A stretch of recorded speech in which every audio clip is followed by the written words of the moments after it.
কোনো ক্ষুদ্রতম সংখ্যার সাথে ১ যোগ করলে যোগফল ৩, ৬, ৯, ১২ ও ১৫ দ্বারা নিঃশেষে বিভাজ্য হবে। তাহলে এই ধরনের অঙ্ক যদি কখনো পরীক্ষায় আসে তাহলে প্রশ্নটা থেকে এখানে ক্ষুদ্রতম যে সংখ্যাটা দেখতে পাবো, এই ক্ষুদ্রতম কথাটি যদি থাকে তাহলে আমরা প্রশ্নটাকে লসাগু দ্বারা সমাধান করব। কি বললাম? লসাগু দ্বারা সমাধান করব। তাহলে এখানে এই যে ৩, ৬, ৯, ১২ ও ১৫ এটা লসাগু করব। লসাগু করার পর কি করব, যে সংখ্যাটি আমাদের লসাগু বা লসাগুটা বের হবে সেটা থেকে যেখানে এই যে ১ যোগের কথা যদি বলে তাহলে আমরা ওই সংখ্যাটাকে বিয়োগ করে দেবো। ওই সংখ্যাটা কী করব? বিয়োগ করব। যদি এখানে এইভাবে প্রশ্নটিকে অবশিষ্ট বলে তাহলে ওই যে সংখ্যাটি থাকবে অবশিষ্ট কথা যদি বলে তাহলে ওটাকে যোগ করব। সেজন্য আমি এই অঙ্ক ধরনের নিয়মগুলোকে বলেছি যে সংখ্যাটির লসাগু যেটা বের হবে সেই লসাগু থেকে ১ বাদ দিতে হবে। ওকে, তাহলে আমরা প্রথমে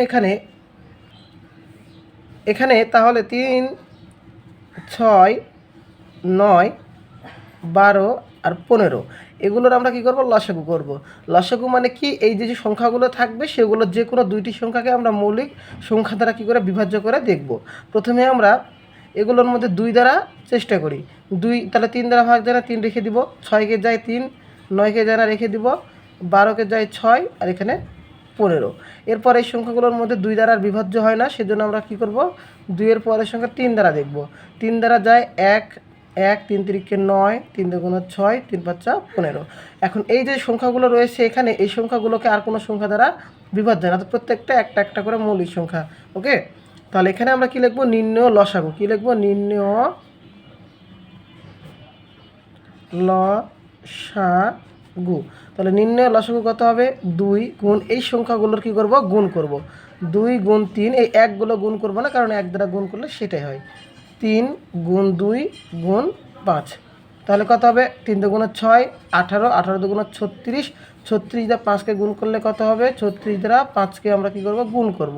৫ ৬ ৩০, শূন্য হাত থেকে ৩, ৩ ৫ ১৫ আর ৩ 18, তাহলে ১৮০। তাহলে এই সংখ্যাগুলো দ্বারা যদি ভাগ করি নিঃশেষে কী হবে? বিভাজ্য হবে।